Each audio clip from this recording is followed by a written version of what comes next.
You're listening to the Millennial's Choice Show, Canada's most trusted podcast on all things real estate, finance, and entrepreneurship. Here's your host, Matthew Ablacan. What's going on, everybody? Welcome to another episode of the Millennial's Choice Show. Guys, we're back, and if you're watching this on YouTube, we're in the newest addition to our office.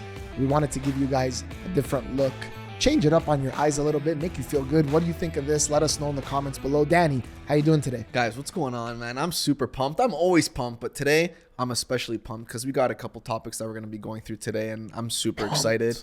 And let's get into it, man. Yeah, well, you know, Danny, before we started, I want to do something different for our show, for our audience. I want to kind of open it up. I want to try this. Open it up with like a light joke. You know, life is so difficult and so stressful at times. You know what we're going through and stuff. It's like, I just want to lighten up the mood a little bit. So little joke. If it's a bad joke, I'm sorry. It made me laugh. A pastor decided to skip church one day, and he reached out to his assistant and he said, I'm not feeling too well, so I need the day off, the Sunday off. He decided to go to a golf course outside of his town so nobody would recognize him. This guy tees off. The first swing, he hits a hole-in-one, 450 yards, hole-in-one. There was this gust of wind that just magically took the ball right into the pocket. And an angel looks at God and goes, why'd you do that for? He's like, who's he going to tell? Oh my gosh. Oh man. He couldn't share it with anybody because he was lying about. Well, I think you got the joke? I think we got the joke. Yeah, I hope you guys enjoyed that. I didn't hear this before, so this is the first time. So let us know what you guys think about Matthew's joke. I think it was funny. In other news, another joke, provincial basic income being offered for certain Ontarians. I don't know if you guys are aware of this. This is the topic of today's conversation. But under the Kathleen Wynne government, the province of Ontario was actually running a pilot program for what's called provincial basic income. And in a nutshell, I think most of us by now have heard about universal basic income. It's something that our Senate is considering. And so universal basic income, for those of you who are hearing it for the first time, it's basically a certain amount of money that the government wants to give their citizens, a certain group of their citizens, every single month.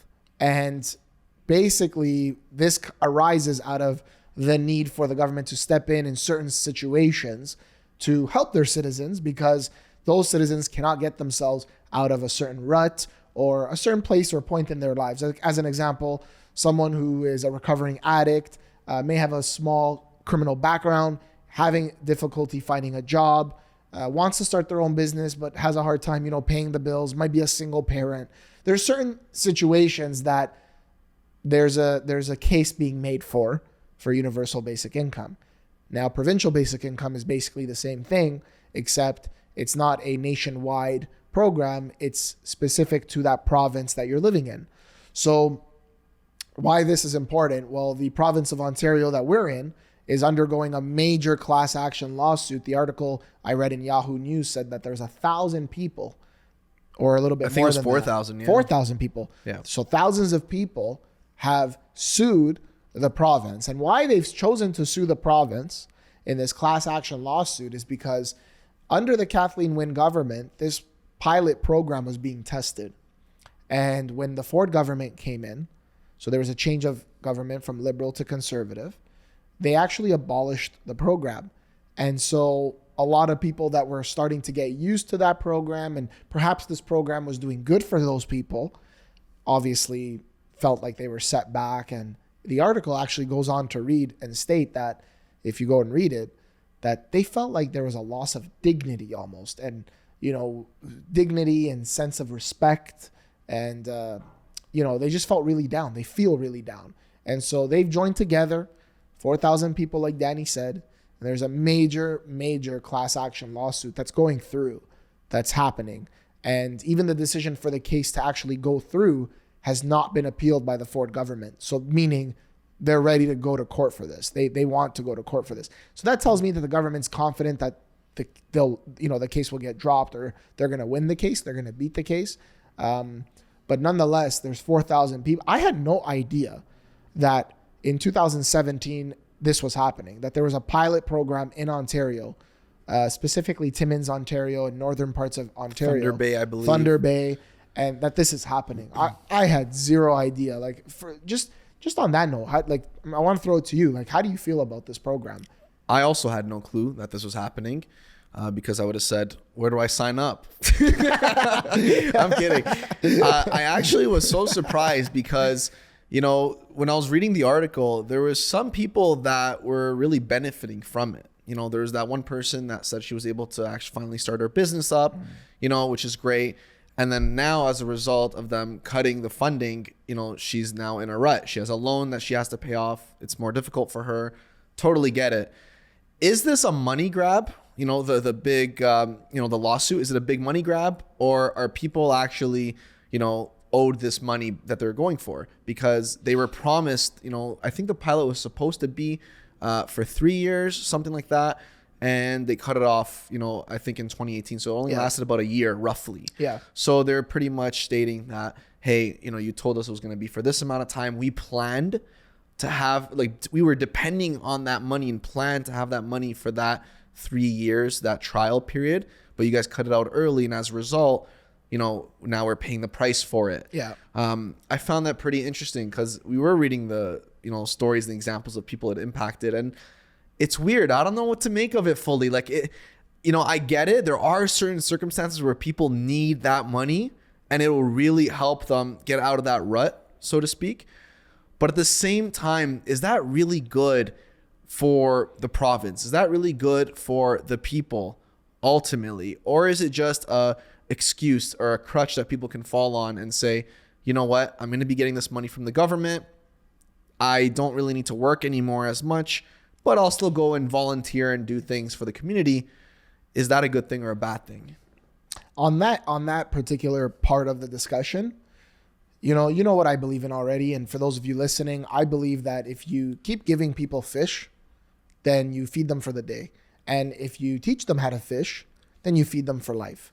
And so for that reason alone, I don't think that a provincial basic income or a universal basic income should exist. That's just my opinion. And what I do believe in, though, do I believe in social programs such as welfare or such as disability benefits? Absolutely. Absolutely. Even some people won't agree with this. That's fine. But, if it's a single parent, like we're parents, it's hard to do it with two people. And that's one person maybe staying at home and the other person going to work. It's really hard to build your family, get rest, build your business, go to work. It's a very, very difficult time in early stages of our lives as parents. So I could only imagine, and I have such high respect for single parents. I really do. I have such high respect for them, and it's such a struggle to be a single parent, and not to sound sexist to the men, but real talk, I'm really sympathetic to single moms. They have it a lot harder. They do have it a lot harder in the workplace. There are things that exist in the workplace that me and you as men don't have to go through. You identify as a male, yes, right? I do. Yeah, okay. Just want to be Just checking. Just want to be respectful. But I do think that there's a need for social programs in certain circumstances. As I said, somebody gets into a bad accident. You don't know. They're in their 20s. They're working a job and they get into a bad accident at work. They get permanently disabled. They'll never be the same again. I do think there should be some sort of compensation for that person as citizens of that country or province. I feel the need that we should be, they got injured, whether it's their fault, negligence or not. They're a citizen. They're a fellow citizen, a fellow human that now their life has changed forever. I think that we should together support those types of people. For what I think the article did a good job at explaining the need for provincial basic income. And the problem with the article that I found, I don't know about you, is that they just took one side. They showed the side of the need for the provincial basic income. So they showed two examples of two people that were talking about how it's helped them. They got the person who's very much involved in, I think it was from Laurier University, where they were very much involved in the pilot program and contributed to the program. And they spoke about why there's a huge need for it. But I don't think there was a voice on the other side. And I think that's what this is important. There's dialogue here. You may not agree with me, Danny. I may not agree with you on everything. And Carson may not agree with us. It's just, that's fine. That's the whole point of free speech and dialogue, right? Yeah. So I would have loved to seen a representative from the Ford government, although there is an ongoing case. I would love to have seen someone from the other side advocating why there's the decision to have terminated it in 2018 came about and why that came about. And so in the article, you guys, like one of the guys, he's a single parent. He's got a kid. He's a recovering alcoholic. He's open about it. He states it in the article. And he talks about why, this was so beneficial to him. And one of the things that he said was he volunteers, I believe, in a recovering addict program. I believe that's what it was. That's what it is. I didn't look into the name of the program, but he said something along those lines. And so he said that this provincial basic income allowed him to get on his feet. He was able to buy groceries. He was able to then also spend time volunteering in this program. And here's how I feel about that. Again, situation by situation. Is it good that a recovering addict is volunteering his time into a program to help other addicts? Of course it is. It's great. It's absolutely great. But here's the thing. When you're on an airplane and you're sitting there, you're about to take off, and they go through that instructional video and session about putting on your mask, your oxygen mask, and putting on your life jacket, what do they always say? Do they say, let me ask you guys this. Do they say, put the life jacket of your kid on first, then put on your life jacket. Put their mask on first, then put on your oxygen mask. They don't say that. What do they say? They say, put on your oxygen mask first, put on your life jacket on first, and then you can help somebody else put theirs on. So let me bring that together now with what I just talked about that volunteering at that program. Is it great? Yes. But are you a recovering addict? Yes. Are you trying to get up off your feet and build something for yourself and improve your life for you and your family, for you and your child? Yes. So I don't support the idea that we should pay you so that you could have more time to go volunteer. Take control of your life, build it up, use the provincial basic income, if that's the case, to start a business, to get into the workforce, to build your life up. And then as a result of doing those things, then you could find the time to then volunteer. I don't want to pay for your ability to then go do something with volunteering. I don't want to pay for that. I don't want my taxes to go towards that. Figure your life out first, then go help other people. So I don't buy that as a reason why we should have provincial basic income so that person can go help other addicts in a volunteer position. I don't buy that. Now, if he said I had the ability to get some money from here and work here at this place that helps recovering addicts and they don't pay me that much, but I'm able to do that because I'm getting some income from here, I'd say go for it. That's great because you're getting paid. It's a job. You volunteering and I'm paying for you to be able to go volunteer. As Danny said, where do I sign up? Yeah, plain and simple. And the more we talk about it, the more I think about CERB. Okay, and, yeah. I kind of want to unpack that a little bit because people were getting money and $2,000 roughly a month. And it seemed like as the pandemic, of course, progressed and people were, starting to get used to this, CERB income, there was not as many employees working as things started to open up. And I remember restaurants were even having a hard time finding workers. Yes. Why was that? I think it was because many people were on CERB and they got used to CERB and they got used to walking to the mailbox to get the check that they didn't earn or work for. Well, let's just hold your thought. Let's just do the math. If there was a lot of help wanted signs everywhere, and specifically at these fast food restaurants. So if you worked part-time 20 hours at $16 an hour, let's say, if you did that every week, that's $320 a week, times that by 4, that's $1,280, call it $1,300 a month part-time at these restaurants. CERB is giving you $2,000 a month. Why would I go work at a restaurant, get dirty? I've been there, done that, by the way, Johnny Rockets, take out the grease, take out the trash, do all that stuff, and I'm getting $1,300 a month. That's for 80 hours, right? It'll be 80 hours a month. 80 hours is a long is a time, like for working, right? For going there, taking shit. When I could sit at home and make $2,000 a month. Go ahead. Yeah. What were you saying? Yeah. To add to that and further unpack, why would people want to go back to work, like you just described when you're running the numbers? I don't blame people for being used to the CERB and not wanting to go back to work. Would you want to go back to work if you're getting free money from the government? No, you wouldn't. That's not a good thing, though. That's my whole point. That's not good for society. So you're saying that it demotivates people? I think it definitely demotivates people. I definitely think that for the overall progression of society and moving forward, and there being more advances in technology and for providing different ways for people to work, even from home, from a computer, I think universal basic income is not the answer, along with the provincial basic income. I think it makes more sense to have social programs where, for example, like you're saying, a single mom has 2 kids or 1 kid or many kids, and they're trying to make it work. They're trying to survive. They're trying to feed their kids and have a roof over their head. That person needs help. Yeah. It would be stupid for a society not to have help for that one person because they're not going to be able to survive. Or as another example, just to jump in there, is like a senior citizen. Their partner dies. They're not earning an income anymore. Their pension is low. Like, there's a lot of senior citizens that are in poverty. That's sad. That breaks my... Imagine you go through life, 70 years, 65 years, and you're broke at the end of it. Now, capitalists will listen to this and say, too bad, you did something wrong. I get it. But a lot of the times, do we believe in free enterprise and democracy? Yes, of course we do. But a lot of times, I'll admit this, guys, even in the real estate game, a lot of you guys are real estate clients, mortgage game, the system's rigged.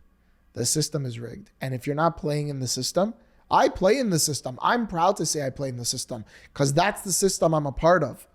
You got to play in the system.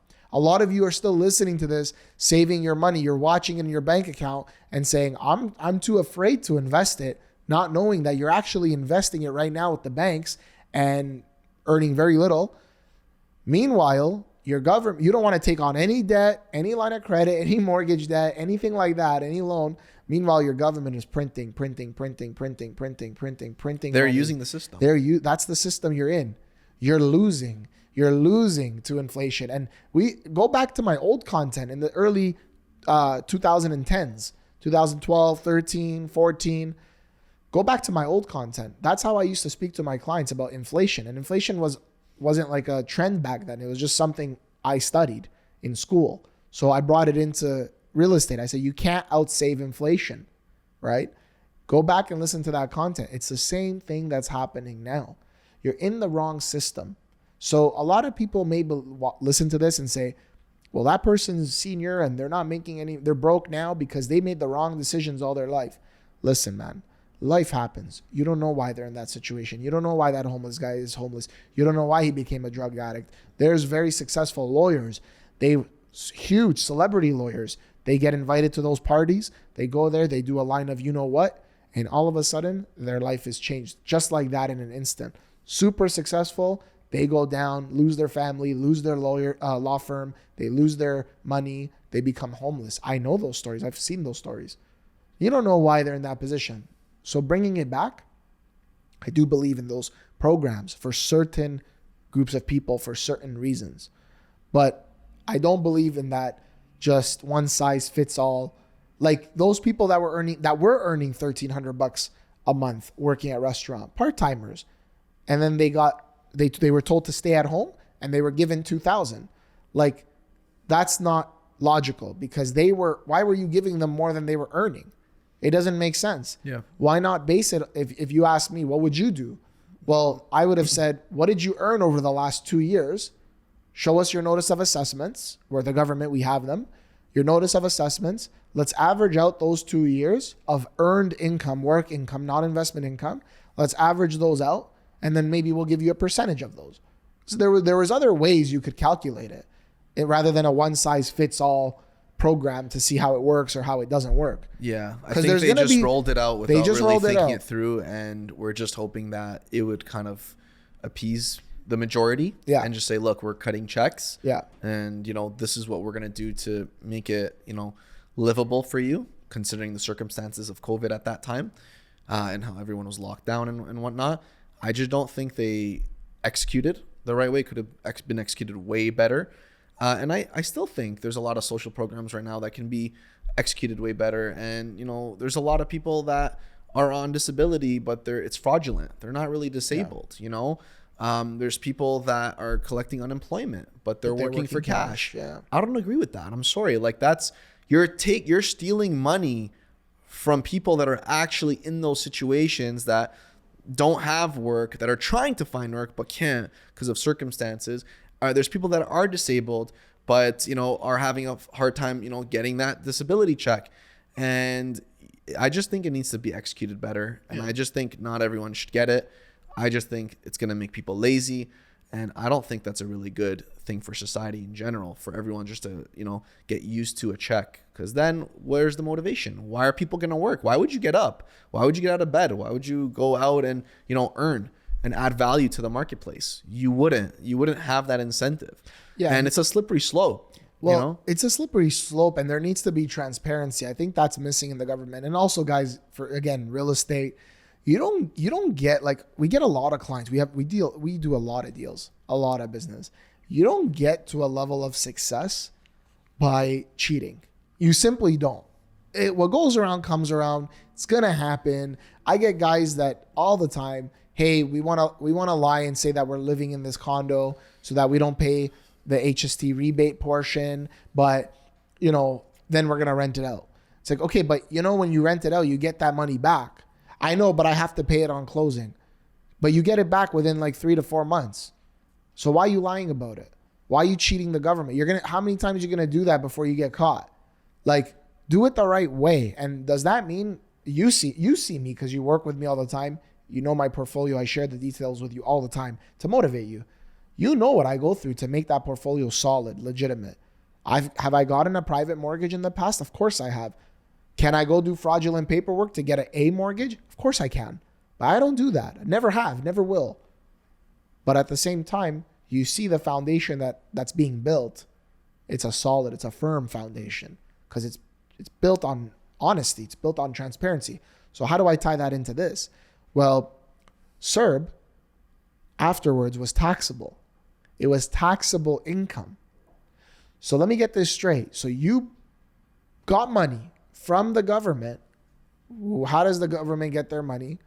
They print money, they collect taxes, and then that money was taxed? How does that even make sense? It's tax dollars you've collected. It's money you've created out of thin air, and then they're taxing it. So the system is not designed to keep you or to bring you out of the condition you're in. You have to do that. You have to climb and pull and struggle and bleed and sweat and cry and get yourself out of that position. They're taxing you on the social welfare. How does that make sense? I don't agree with that. I want to know your thoughts on that from a tax perspective before we get into the question. Well, all right, you don't agree with this. What's your solution? What's your solution for the people that will just be homeless if this doesn't happen? That's a valid question. What do you think about the tax perspective, though, before we jump into that? It doesn't make sense because, like you just said, they gave us money from our tax dollars that we pay the government through income tax, HST, these different things, carbon tax, all these different kinds of things. And when they're giving the CERB, that's where a lot of people got thrown off because they used that money for what it was for, to survive and live and buy food and groceries, things like that, and shelter. A lot of people invested it. That too. And not knowing, though, that they would have to pay tax on the money the government gave them, which they received from tax dollars. So like you said, it's a tax on a tax, which doesn't really make sense because those people are depending on that money and the government is just creating money out of nothing. That's what that is essentially. And going back to the system of it, why wouldn't you play in that system where you're leveraging, you're borrowing, and you're investing to offset paying taxes, paying like for inflation, things are getting more expensive every year. You have to play in the system if you're going to be successful. If you're not, you are going to get left behind, and you're going to be one of those people depending on the government for UBI or whatever the case is, for any social welfare programs, things like that, which again, it's not a bad thing if you're in a certain situation. But I'm talking about the like typical, middle-aged, whatever, adult, in Canada that can go work, that can go learn skills. There's a shortage in trades. And I think it was the province of Ontario is offering huge incentives for people to go back to school and learn trades, different trades. They're paying for all the schooling for electricians. For electricians, exactly. Yeah. So I don't see why Canadians, who are struggling, don't go and add value somehow to their own. I met a single mom literally, when was it? Sunday. And she's like, I'm a single mom. I went back to school. I think she's in like her mid 30s, 40. She went back to school, got her electrician's certification, and now she's an electrician. But she did a bunch of other stuff beforehand. She realized that's not enough. I got to go to school.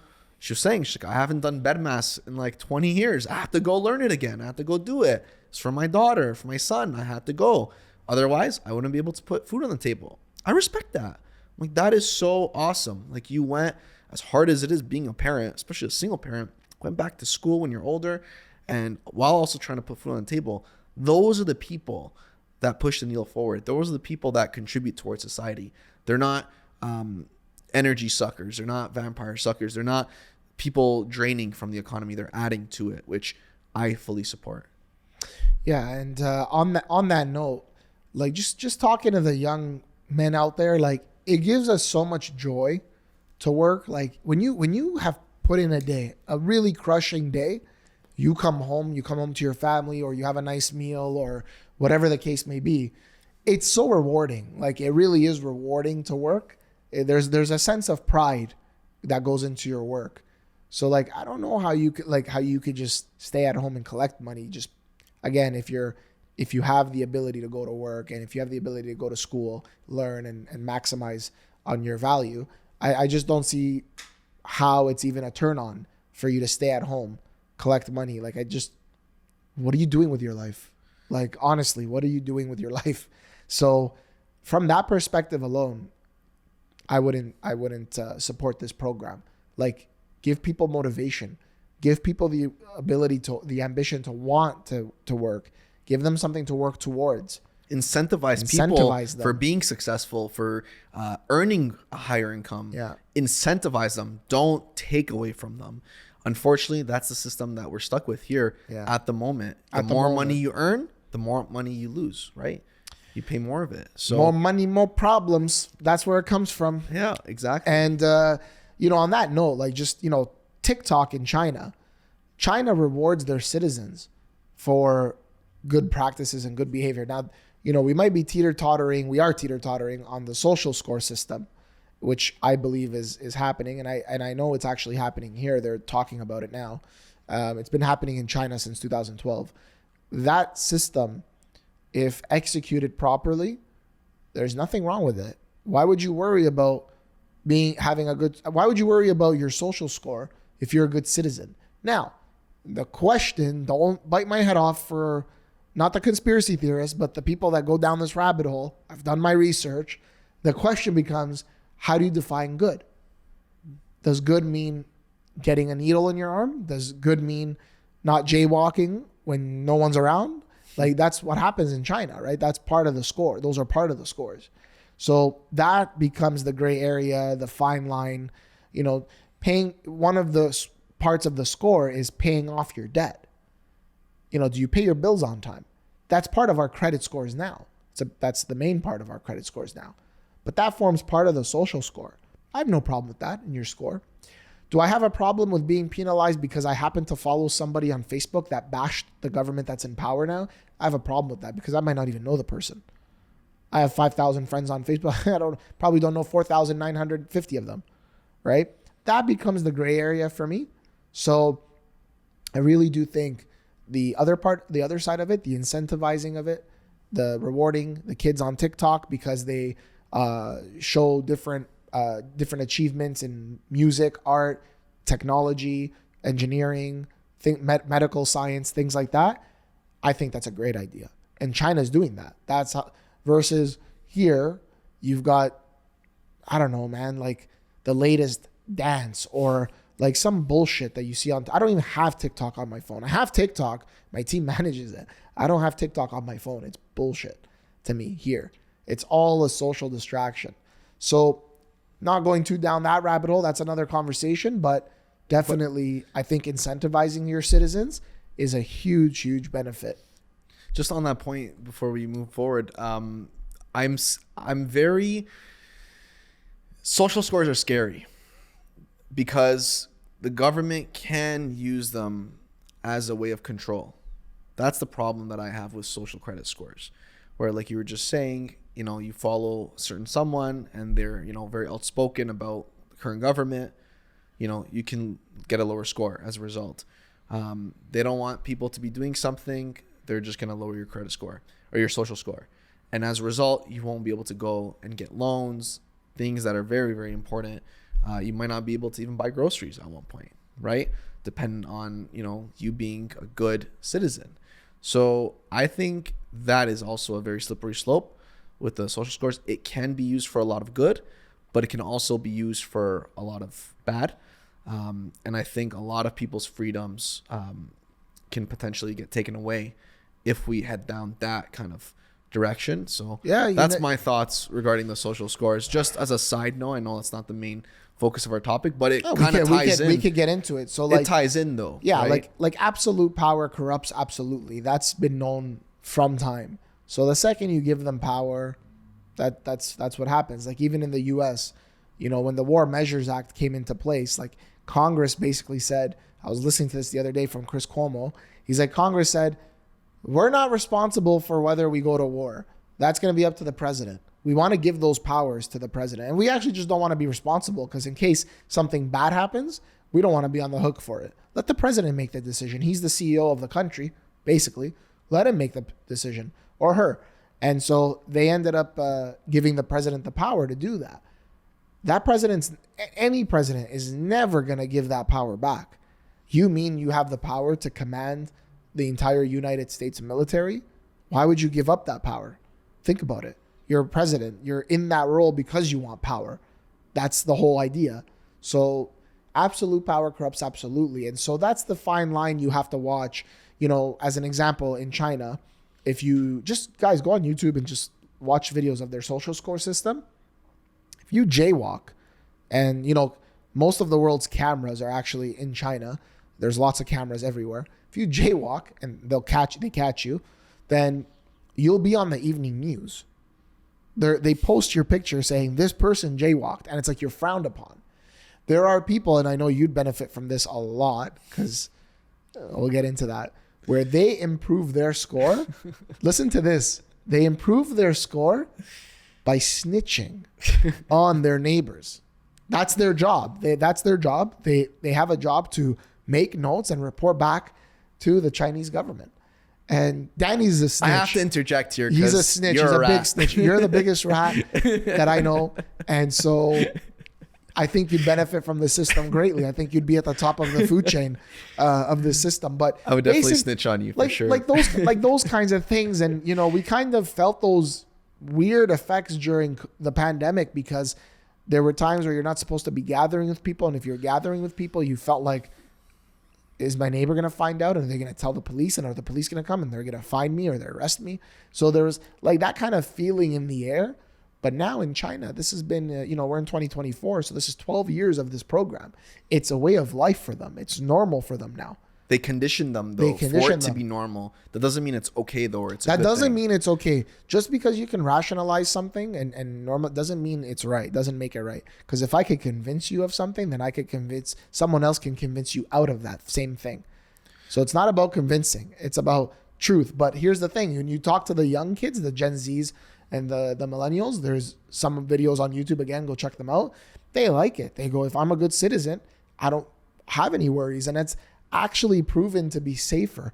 China's actually safer because of this, because there's very little room for petty crimes and stuff to happen. But again, you're teeter-tottering on that fine line of who defines what is good. You know, Pontius Pilate, what is truth? Like, who defines that? Who puts that in place? It's good to get this jab. It's good to not jaywalk when no one's around. It's not going to bother anybody. Who determined that? That's the thing that is a slippery slope. That's the thing I would watch out for. Well, that's the thing. Like, that's where I think morality is super important, and where we get our morality from plays a huge role. Because if, for example, like for us as Christians, we get our morality from the moral lawgiver, right? God. That's what we call God. The problem is when people are in a society that are godless and they don't have a God, I think morality is very subjective. And this is scary though, because if realistically speaking, if someone claims that there is no God, then they can't really believe in morality, because morality would just be subjective. For example, here you might say, well, killing is not good. We don't allow murder here, right? But at the same time, Nazi Germany, they allowed it. They pushed for it. And, they were killing all different kinds of people for different reasons. And they normalized it in a sense where they made it make sense for those people. Doesn't mean it was moral though, but they adopted it into in their practice for what their plan was, right? For that country. That doesn't make it moral.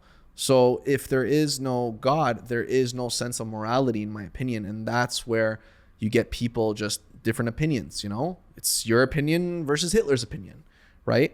So I definitely think that's a very slippery slope. I think we got to be careful when it comes to those kinds of things, like with the social scores and, doing certain things and saying this is moral, this is not moral, because there's a lot of things that are not necessarily moral or unmoral, right? Like, is it immoral to hit a red light? When there's no one there, like you were saying, is it bad to jaywalk when there's no one there? I don't think so. I don't think that's a moral conversation. I think it's a moral conversation when, like, is it wrong to torture babies for fun? Of course that's wrong. I don't think anyone in their right mind would say that's fine, right? So there are definitely the black and whites for morality and those kinds of things, but it's very important because it does play a role in how a government functions and how a country functions, and it trickles down all the way to the citizens, right? Yeah, I mean, if you're not guided by some sort of moral compass, then you're probably going to do what's right in your own eyes. And we know that if you leave that to people to decide like what's right, what's wrong, number one, there's division everywhere, and number two, it's inevitable that you're gonna have people that do things that are bad, are wrong, that are clear black and whites, that they're gonna justify and rationalize. And just because you can, again, rationalize something, it doesn't mean it's right.